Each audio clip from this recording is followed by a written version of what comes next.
Welcome to the FEMCAST. My name is Anita White-Moran. We are more than just a podcast, we are a movement, fueled by the voices, ideas and stories of women from all walks of life. We're here to amplify your voice, empower your ideas and create change. This is a platform where your story matters. Whether it's celebrating success, overcoming adversity or raising awareness on issues that shape our world. Join us in this mission. Share your story, connect with us across our social media channels at the FEMCAST, and be part of a growing community striving for equality. This is the FEMCAST. Welcome to this episode of the FEMCAST, where we explore the inspiring and courageous journey of Colette Martin. Listener discretion is advised as this episode discusses violence. In May 1997, Colette survived a brutal attack by an ex-boyfriend who broke into her home and stabbed her 37 times. Despite the immense trauma and ongoing battle with PTSD, Colette refused to let this horrific experience define her. Instead, she transformed her pain into a powerful mission to help other women and raise awareness about intimate partner violence. In December 2022, Colette's advocacy played a crucial role in the passing of Bill 17, the Disclosure to Protect Against Intimate Partner Violence Act. This legislation empowers police to inform individuals if their partner has a history of intimate partner violence. In this episode, Colette shares her story of survival from the initial signs of coercive and controlling behaviour in their relationship to the terrifying night of the attack and the insensitive remarks she faced afterward from a doctor. Her resilience and determination to transform her trauma into a force for good have led her to support women worldwide. In July 2023, she participated in the documentary She Is Your Neighbour, further amplifying her message and commitment to ending intimate partner violence. Join us as we explore Colette's journey and the impact of her work in creating safer communities for women everywhere.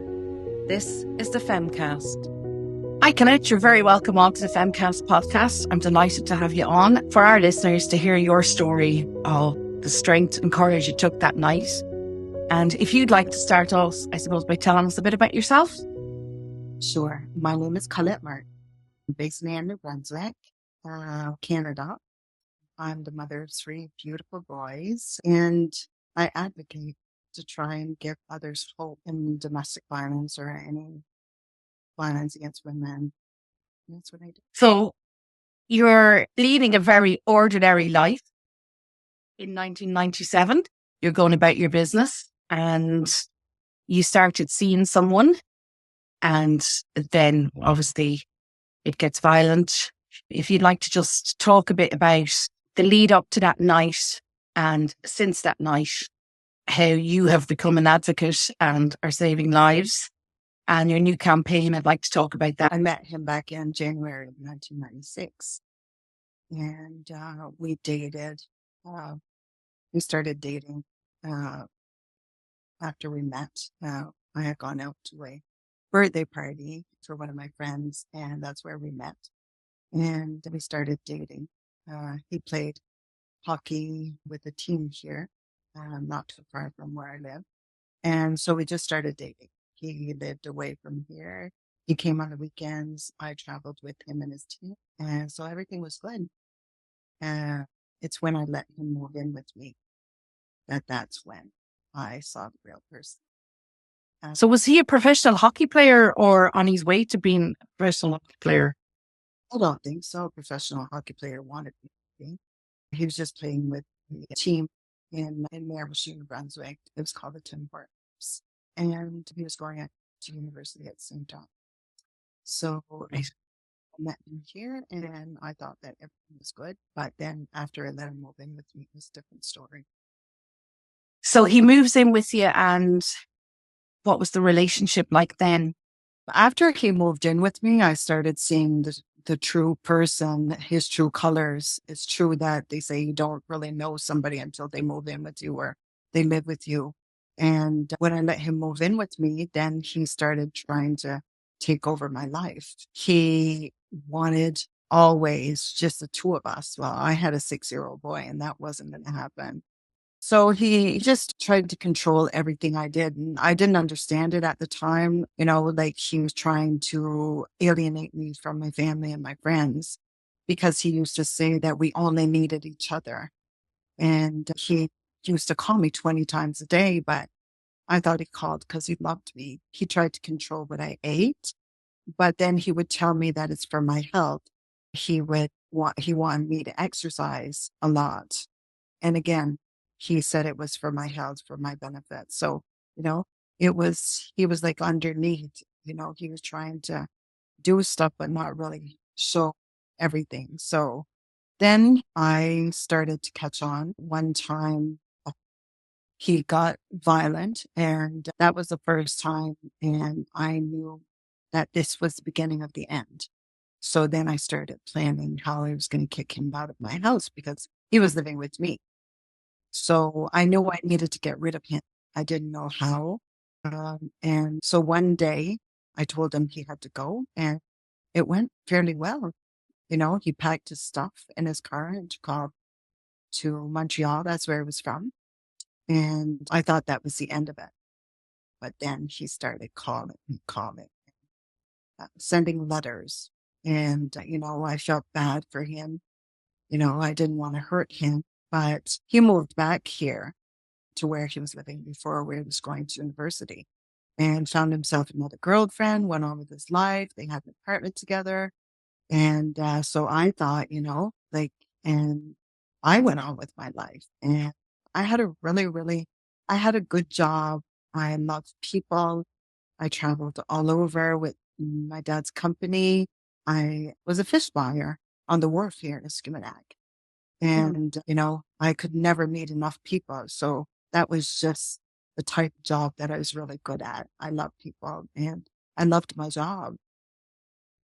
But when he saw that I was getting on with my life, that must have rattled his cage because in May of 1997, on May 1st, 1997, he called that night to tell me he was coming to retrieve the rest of his things, but he would do that a lot. So I never thought that he would really come. But I had an eerie feeling that night. So I called my cousin to come and spend the night. I knew she was home. University was finished for the year. I knew she was home. So I called her to come and spend the night with me. So she was sleeping in my son's bedroom and I was sleeping in my bedroom with my son. And I think we went to bed around 11 o'clock. And at 11:40, I could still see the clock stop. He kicked my door down. And I I'm came out. sorry for interruption. So before all of this, you had this feeling. Yes. It didn't sit with you. Yeah. When he called that night, and he did it all the time, when he called that night and said, I'm coming to retrieve my things, but I never thought he was coming to hurt me. I thought he was coming to get his things if he did come. But just in case, I didn't want to argue, like for me, it was over. There was nothing left. I had gone on with my life. He had gone on with his life. So I thought that everything was good, but I just didn't want to argue. And I knew that if he came to get his things, he was going to beg for me to take him back and there was no going back. So that's why I called my cousin to come over and she came over. And like I said, 11:40, I heard my door go down. And it was a really big bang. So I came out of my room, closed the door behind me because I didn't want to wake up my little boy. I came out, I looked up. At the first look, when I saw him, I could not believe. And I could not believe he was there, first thing. And then when I looked at him, he had 2 black holes in his head. There was obviously nothing, like he had lost his brain or lost his mind or something. So I looked down and I was I was in a deep sleep right before this happened, so I didn't really know what was going on. So when I looked up again, he told me tonight's the night I'm going to die. And then I watched his eyes go right to our knife drawer because he used to live there with me, so he knew where those knives were. And he went straight to the knife drawer. I tried to make it there before him. I can still see myself hitting his hands, but he took the biggest knife in the drawer, turned me around, and slit my throat from one end. And it was just like a movie. So anybody that's gone through similar traumas or whatever, it's slow motion. So you have time to just think, and everything's going so slow. So I knew that that's what he was going to do. That's exactly what he's going to do, because when I looked at his eyes and I followed them to my knife drawer, I knew that this was going to happen. And after he slit my throat, I don't know how I did it, but I ran out my door. I tried to get to my parents' house. My parents, I didn't make it there in time. He grabbed me and he dragged me back. And then he dragged me back, and then I went in the house. My cousin told me that I should put something around my throat. So I did. I didn't realize, I didn't even realize that I was injured. That's how much the adrenaline was running through my body. He held me against my veranda, the stairs, and he stabbed me 37 times. And when I fell back, my throat opened up. And now's the time where I ran inside to look for a towel. And my cousin, she told me to put something around my throat, but I didn't realize how bad it was. But when I got to the mirror, I could see all the arteries and jugular vein, the skin down, and this part had come up. So everything was wide open. So I remember my cousin trying to hold my feet so I wouldn't fall over. And he told her he would do the same thing to her. So I told her to go back in and take care of my son and call the police. And she was already on the phone with 911. And I didn't even realize that either. So after I fell, I started running again. Finally got to my parents' house. This time I made it to the door. My mom came to the door, and I knew she would kill my parents. So I told my mom to not open the door, to just call the police. And he grabbed me on my mom and dad's stairs, and he dragged me back to the end of the driveway. And that's where I literally had to beg for my life on my knees. He cut my wrists. He slashed my legs. He took the knife and slit his wrist and cut his throat. Told me that if he couldn't have me, no one else would. And he told me we were going to die together. And that's why he had injured himself. So he said, we're going to play to death. And he was taking me back to his car. And I looked up and I saw the police lights. And I knew I was going to be okay.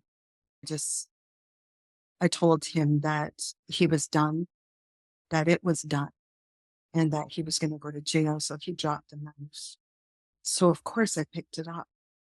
I had so many stab wounds and I was cut so bad. I didn't want him to cut me. So I took the knife and I ran, and the police officer drove by to check out the scene. And when he got back, he ran to the police car and told the police that I had hurt him.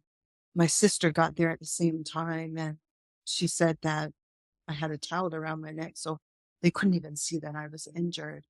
So to separate us, I went in the police vehicle, and he went the ambulance to treat his wounds. They didn't even put you in an ambulance. They only had one ambulance. This is a very small place. We're lucky the ambulance and the police got there in time to save my life. So, and like I said, like they couldn't see that I had these injuries because I had a towel around my neck. And my sister says that that's when the blood started gushing out. As soon as the police got there, I think I knew I was going to be okay. So that's when the blood started gushing out. And so my cousin came out and told the police what had happened. And my sister told them to. And so they put me in the ambulance, treated me, took him away in the police car, and took me to the hospital. By the time I got to the hospital, I was horrified. I didn't know what had just happened. I still couldn't believe that all of this had happened. You know, that man that I thought I loved had just tried to kill me. And it was very hard for me to understand that. And still to this day, I don't understand how a person can hurt somebody like that. So I got to the hospital and I was treated by an incredible doctor. He told me that he could not sew me back together because he wasn't a plastic surgeon and I was very young. And he didn't want me to carry a scar like that for the rest of my life. So he told me he would put out a call for a plastic surgeon that was on call. So all night they had to stuff me with wet cloths to keep the skin alive. And it was very scary for me, but I knew that it needed to be done. The most horrific thing, I think, was feeling the air come in. Wow. So I still feel it when I talk about it sometimes. Your body remembers. Yeah, body keeps the score, and that's I can't get more than better than that, I think. So I think I waited about 12 to 14 hours. They'd stopped the bleeding at this stage and looked after the rest of the wounds. Yeah, they did. So it was just around your neck that they were. It was just my neck that was really hurt. The rest of the wounds were all superficial. And still to this day, I still don't understand. And I didn't even know how many times I was stabbed because my mom told me not long ago, we had never talked about this. And I said, like, how do you know how many times I was stabbed? And she said, Colette, she said, the police and I counted the holes in the t-shirt. And that's how we know how many times. I mean, I had like stab wounds all over, but it wasn't anything serious that would have killed me. I had bruises from the falls. So for 12 or 14 hours, I'm not sure how long I was there. I remember laying in my hospital bed and getting a call from his parents from Montreal. His mom was hysterical, and she said that she knew he was crazy, but she didn't know to the extent. And I could hear his father in the back like to shut her up in the mouth because I was going to hurt something.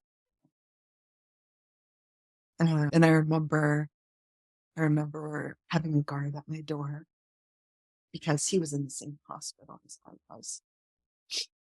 But the police were always with him to make sure he didn't. But they had a guard at my door, and I remember them having a list of people that couldn't come. And I didn't understand it then, but I know now that it was people like his friends. I'm speculating, but I think it's because they were scared that those people would come and try to convince me to not press charges or drop the charges or whatever. I don't think my life is in danger, but I don't know. So after laying there for all those hours, I finally got a call to tell me that I was to get ready because the ambulance was going to take me to another hospital where the plastic surgeon was waiting for me. So, of course, after that horrific night, I felt like this doctor was going to save my life because it was so horrible what I had just lived through. And the scar was something that was so scary. So Sorry. So I get to this other hospital and I'm laying on the stretcher. And the doctor walks in looks at me, and I thought he was going to be a savior. But he looked at me and asked me what I did to deserve what I got. Then Oh my told God. So I could not believe what I was hearing. So I kept looking at him in shock and disbelief. And then he says, I thought, well, that's not what he meant, right? But then he said, things like these don't happen to good girls. And then he rubbed the side of my face and said, such a beautiful face and what a scar you'll keep the rest of your life. My So, God. Isn't that the reason he was there? So you didn't have such a big scar? so for me, that doctor had just validated everything that I felt. I felt guilty. In that moment. I felt like I could have done something. I was already racking my brain to try and figure out what I could have done differently, but I had done everything right. I kicked him out of my house. I went on with my life. He went on with his life. I never expected this, like 7 months later. So that doctor, he just validated everything that I just felt. And it was an awful feeling. I'm so sorry that happened. That's okay. This is why I'm here, to make sure it doesn't happen to anybody else. I just can't imagine firstly going through that and then escaping, being dragged back to be stabbed some more and then getting out for a second time, getting rescued. And for somebody to say that to a victim of unspeakable violence, you wouldn't say that to if somebody was coming in from a car accident that night. Oh, what did you do to deserve this? It just goes to show the level or the lack of empathy and understanding that they have for male violence and domestic violence. It could have been a dead body they were going to be coming out to that night. I don't know where you got your strength to keep running. And for that man to say that, I can't even imagine what that felt like. So after the hospital, how long were you in hospital for? So then he argued with my mother. The same doctor? Same doctor. He did not want to put anything in my IV to sedate me, to sew me back together. And I looked at him and said, there's absolutely no way you're going to sew me back together if you don't knock me out. So he did finally put some stuff in my IV to knock me out. But when I woke up, I was put back together, but I was sitting in a wheelchair in the hallway by myself. So when I woke up, I was very scared. So I started screaming. That woke up my mom and my cousin that were trying to get some rest after such a traumatic night. So they came out running, and my mom said, what are you doing here? Like, why are you sitting in a wheelchair in a hallway by yourself? Where's the doctor? And I said, Mom, I don't know. I said, I woke up and I'm so scared. So she went to look for this doctor, and she asked him what I was doing there, sitting in a wheelchair. He told her that there was nothing wrong with me, that she should take me home. And so she told him that in no way she was going to take me back home. I needed to be treated for my mental health, for trauma. And he was really upset. He told my mom that I was wasting taxpayers' money. So then he went to fight with the EMS that had orders to take me back to the first hospital. And he told them that I was also wasting taxpayers' money, and I did not need to go back to the hospital. I needed to go home with my mother. They said that they were not taking orders from him, and that they were taking me back to the hospital. So I went back to the hospital and stayed there probably 10 days. And then after that, I was brought to, 3 days later, I had to go back and get those stitches removed. And when I went to get stitches removed, he told me, I walked in his office and I was terrified. He told me that it was only going to get worse, that my scar was going to get worse. I looked at him And I said, why are you talking to me like this? You don't know me. You don't know my story. You have no clue who I am. And you're telling me all this stuff plus everything you have already told me. And he looked at me and he said, oh, it's going to get better before it gets worse. It's going to get worse before it gets better. So then I went back to the hospital. I was released, tried to go on with my life, but I had a lot of things to deal with. I had my little boy. I had to deal with him. I had to get ready for the trial. So every day, like I had to go meet with victim services. I had to write a victim impact statement. I don't recall if I read it in court, but things went really well. Like I was almost murdered May 1st of 1997, and the trial was 26th and 27th of June. Wow. That was very quick, wasn't it? I was very, very lucky. Like we see cases here that are 5 and 6 years old. And he stayed, and he was never released.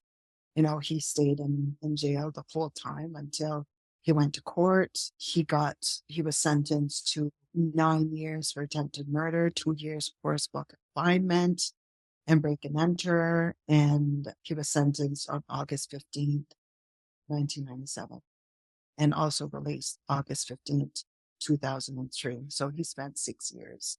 So he only did 6 years for attempted murder. Right after he was put in prison, he said that the judge had erred in his sentencing because the precedent that was set before mine was only 18 months. Can you imagine? A man did this to his wife or his girlfriend and got 18 months. So if that would have stayed, it probably would have been time served. So the prosecutor in Miramichi, his name was Jack Walsh, and he passed away a couple of years ago. I wish he was here to see me do all this stuff. So he went, Jack Walsh went to Fredericton and fought at the Court of Appeals to get the sentence stayed. And that's what happened. And that's how we set precedent with my case.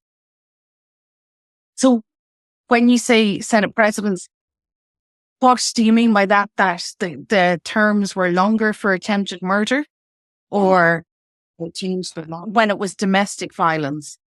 Changed the law that when it was domestic violence, that instead of serving 18 months, it went up to 9+ years, right? Like the sentence he got. So after he was sentenced, it stayed, and this precedent was set. He transferred to Montreal where he was from, but it didn't end there. Like he used to try and commit suicide and have the hospital call me because he would give my name as next of kin. Just to torment you and punish you further. Yeah, but I was very lucky because my mom and my dad and my sisters would intercept the call, so he never got through. So, and it wouldn't matter. They wouldn't talk to him. After, that night and the hospital and the horrendous treatment from that doctor, which it's just unimaginable, and you're healing and you're trying to, I suppose, unlearn what you said earlier in the conversation, as that doctor validated what you were feeling. Could I have done something different? Did I say something wrong? I did everything right. As soon as he started presenting, I suppose we never had words for it back then, coercive and controlling behavior. You did all the things right, as in you removed him from your life. He got on with his, you got on with yours. You have a son, you're getting on with life. You've been a mother, you've been Colette, you've been a daughter, a sister.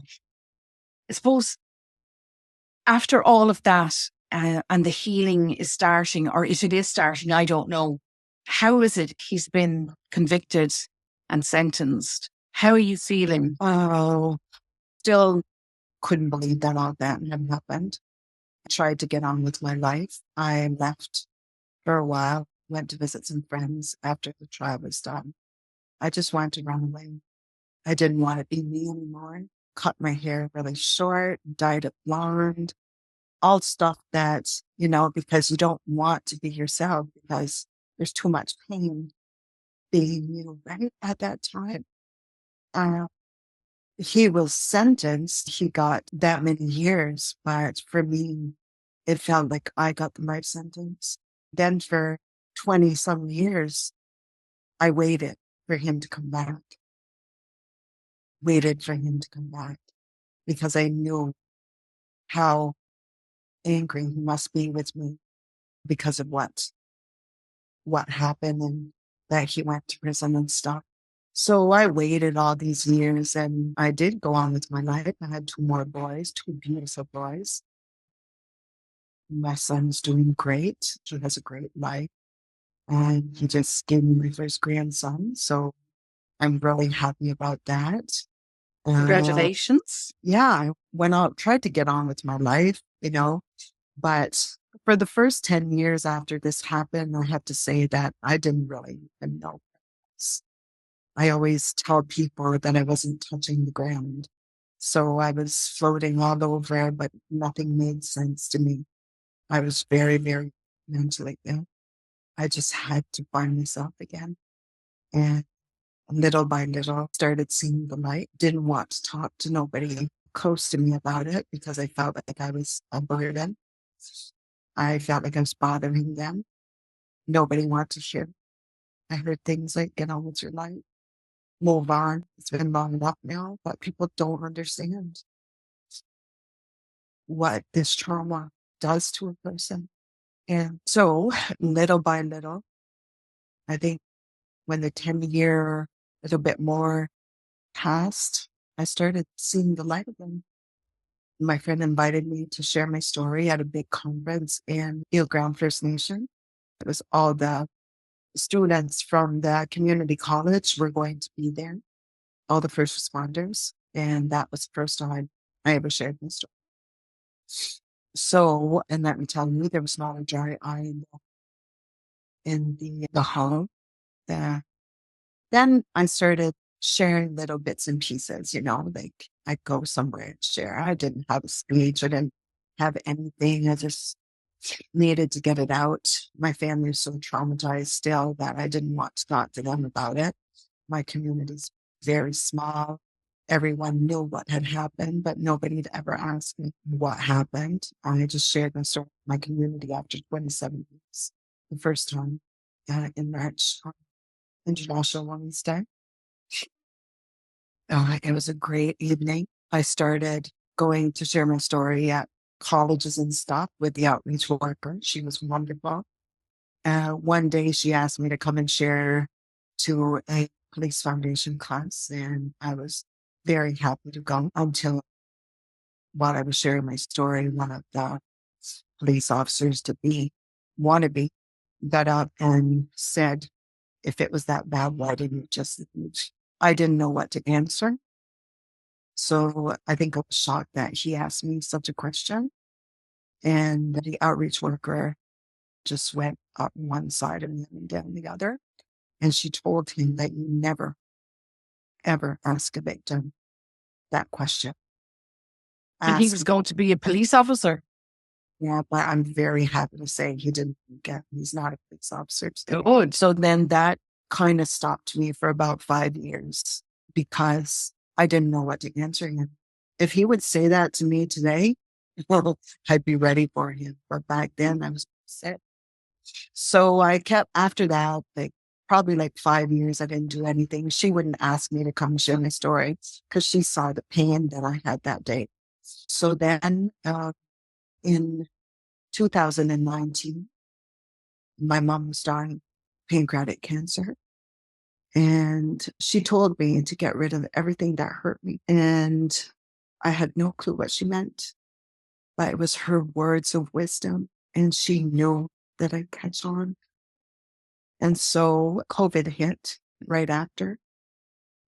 My son and I tried to figure out what my mom meant and what I could do to get work, because I've been so ill for all these years that I was so scared to try anything.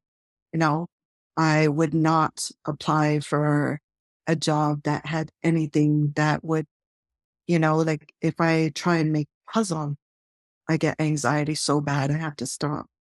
Like I can't do anything that would go there. So I was so scared that I wouldn't try anything. So one night, my son and I, well, we had been trying to figure out what I would do for work, right? Because it's been very hard on me.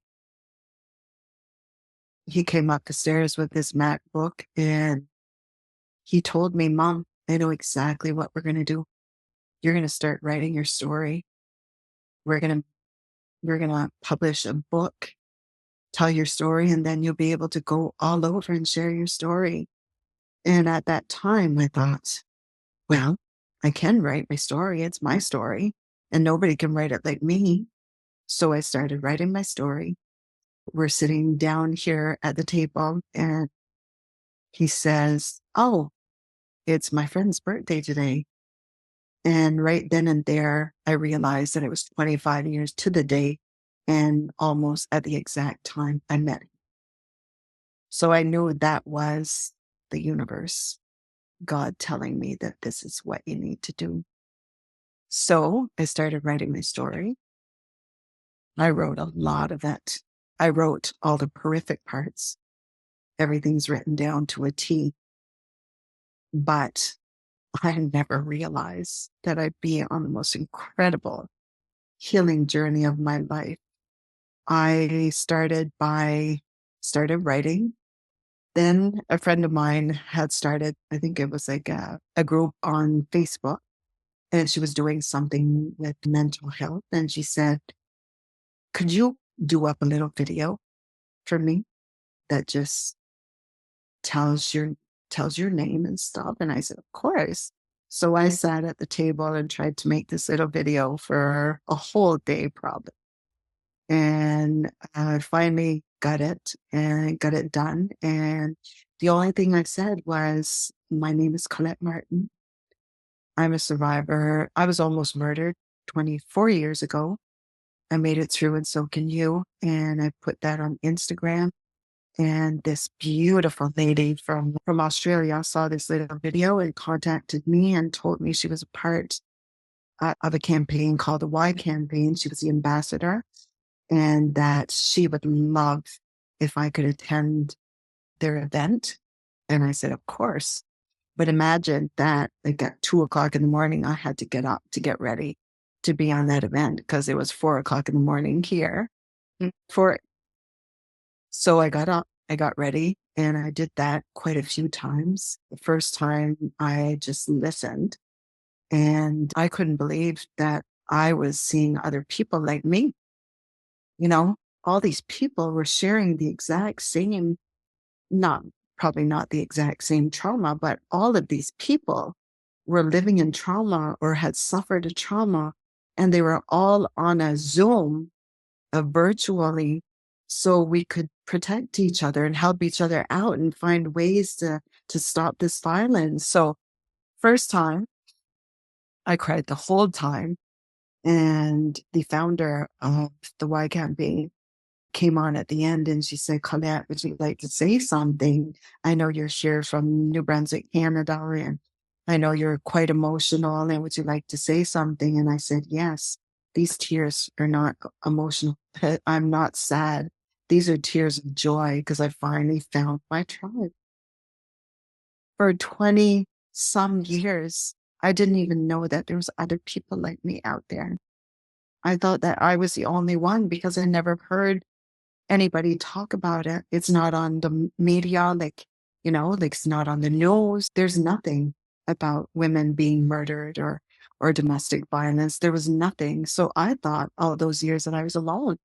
And it made me even more ashamed because I thought I did something wrong, because how could I be the only one going through this? It's funny how we bring it back to when you don't know anybody else and you're isolated and you feel you're on your own, and then it just takes one voice and then it just starts to snowball and you realize there are millions around the world anyway. And we got to lift the stigma and the shame, because it's not our shame, it's theirs. Agree. Hand Exactly. it back. Yeah. Hand it back. Exactly. So then maybe a couple of weeks after I attended a couple of events, they contacted me to see if I wanted to be a volunteer for the Y campaign out of Australia. And I said, absolutely, if there's anything I can do. And this was in February. And in August, I was one of the panelists with all the government agencies and all the, policing agencies and all these people, like professionals that were talking about domestic violence. And I was there to share my story. And so that's how it started. And it's been absolutely amazing. So that's how it started. Then I went here on a little Rogers TV. There's a show here called Have a Chat. So I went on there and shared a bit about my story there. Then just started like sharing a lot of what I was doing, sharing my story on Instagram, Facebook, and then finally was told that I should go on LinkedIn, that it was more business oriented. So I thought, well, there's my chance to get a job, right? Started sharing all the stuff there. But even though I worked so hard, I was still being silenced, because even though they tell you that you should share your story to help other women or children, or women and children, and some men, they still didn't want me to share my story. They still didn't want me to do it. Like in December of 2022, actually on December 16th, 2022, I helped pass a bill in legislature, and it's an act to protect against intimate partner violence act.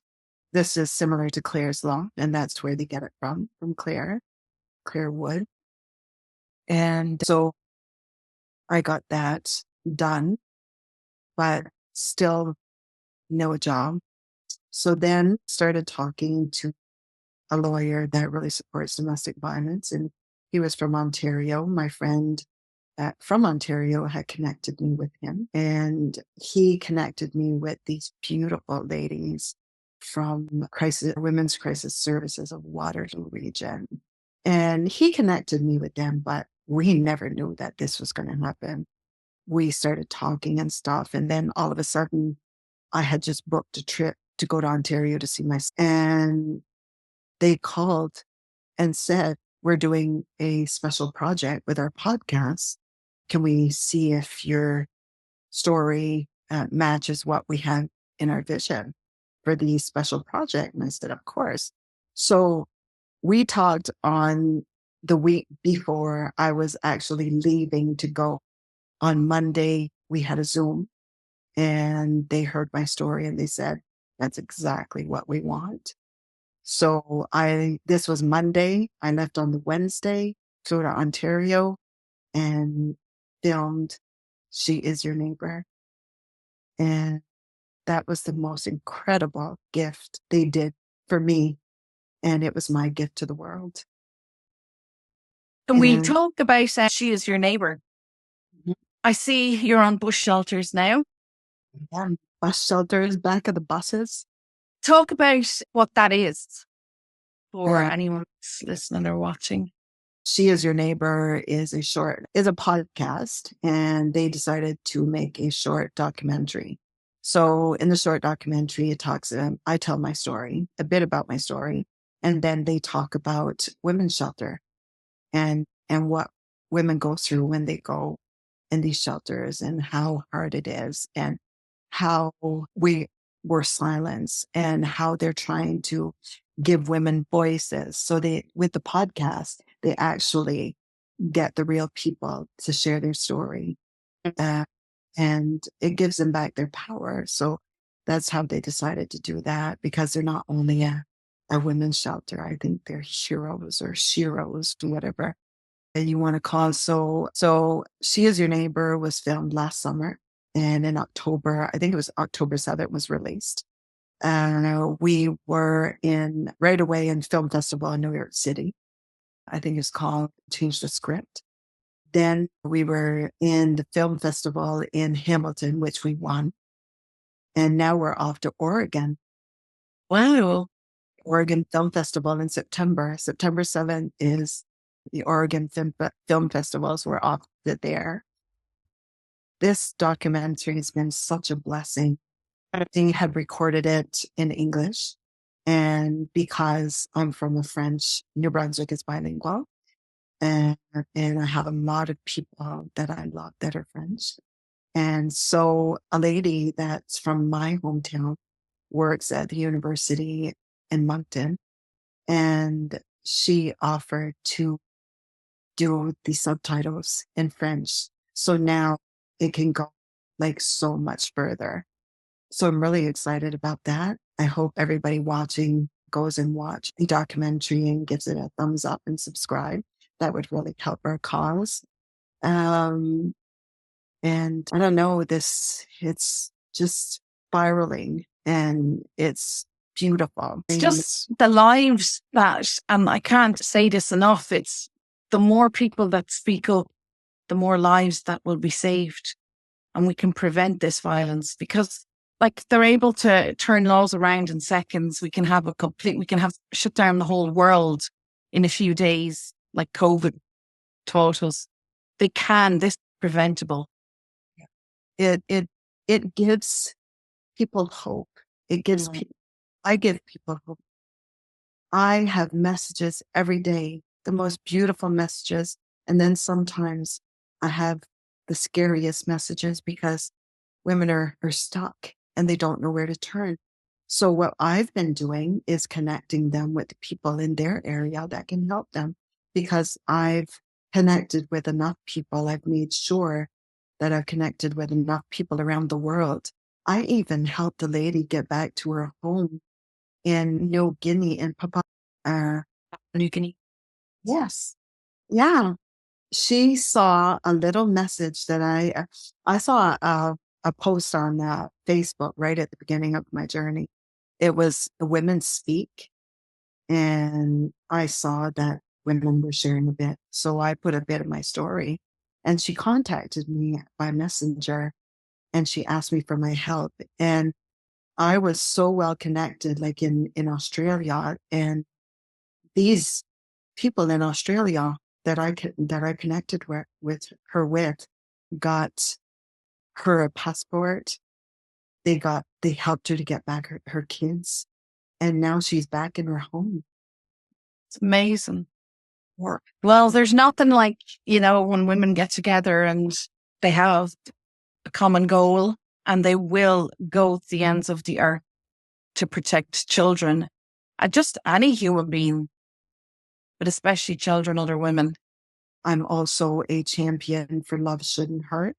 Love Shouldn't Hurt is an organization. They have to help women, give them resources. So I also do that. So when I share my story, I bring all the merch that I get from Love Shouldn't Hurt. As I share my story, I give them out.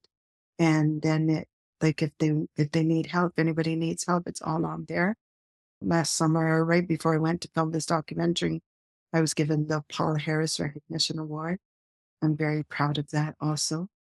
I've been doing work with Love Shouldn't Hurt, got me to share my story at the crime prevention conference at St. Thomas University here in Frederick, in New Brunswick. And, I was really proud to be able to share my story with all those professionals to help them understand what we go through and that our stories are true and that we're the real experts out here. And it's time that people listen to us. I will leave all the links below and it will be on the blog post where they can connect up and everything you've talked about tonight. Colette, thank you so much for sharing your story and your advocacy. And I wish you all the gentleness and healing in the world. I think you're doing a marvelous job. We met on LinkedIn 2 years ago now, was it? It must be that now. And the amount of people you help, your story, the amount of people you will heal and the next generation to be and feel safer, because it is all about feeling safe. And the one place women are most at danger is in their home. You know that for yourself and all the thousands of women that you work with. If we could just make this a lot safer. And another thing I want to say on here is that we share our stories. I share my story because I feel safe. I would recommend that everybody that wants to share their story, make sure that they have a safe space to share their story, and make sure you have a safety plan before you decide to leave. That's very, very important because I didn't have those things, and I didn't have that support that they have out there now. And I know with the safety plans and with all the women's shelters and all these safety houses and stuff. And we're going to keep working on getting more. One day, I told my son not too long ago, one day I want a women's shelter called Colette Sanctuary. How beautiful. And, How gorgeous. and another thing that I would love is to start a campaign and have, how I'm on the bus shelters. People that want to share their stories would be on the bus shelters and on the back of the buses. It really wakes people up. Yeah. It really does. Because they recognize themselves and it's relatable. And it's like I was saying, like I didn't recognize those signs because I was never educated on type of domestic violence. We think it's normal, we don't know better. But now we can teach young girls and young boys that it's not normal. Yeah. I think education is key, and education is the only way that we are going to climb out of this and educate the young girls and the young boys. Nobody wants to see their son going to prison. Nobody wants to see their daughter in hospital, God forbid, in a morgue. Education is the only way, and they need to start it now and start it as early as possible in schools and create value systems with people of all cultures, all ages, so that we are safe. And we can't do it by ourselves. We can't. We need everybody. They're band together and do it. It's the only way. Thank you so much, Colette. Thank you for tuning in to this episode of the FEMCAST. We hope Sam Beckinsale's story has shed light on the critical issues of coercive and controlling behaviour and financial abuse. If you or someone you know is experiencing domestic abuse, please reach out to local support services or log on to our website, thefemcast.com, for support services in your area. Don't forget to subscribe, rate and review our podcast to help us continue bringing these important conversations to the forefront. Join us next time for more inspiring stories and empowering discussions. Stay strong, stay informed and stay connected. This is the FEMCAST.